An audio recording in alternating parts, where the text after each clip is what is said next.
Mana buni deyishadi, buni adovat deyishadimi yoki pul bermaganni oqibati deyishadimi? Qani, kuzatuvchilar, bir o'zingizni topinglar-chi, bir sababini. Ha? Sekin olib kelaman buni. Nima deyish kerak bunaqa? Ha, mana. O'zingizni ilakchi.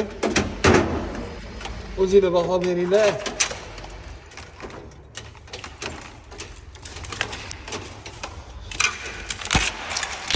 Sizlar nima deymiz buni?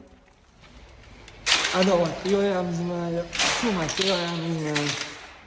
Pul bermaganga yo'yamizmi? Qani, bir o'zingizni baho beringlar-chi.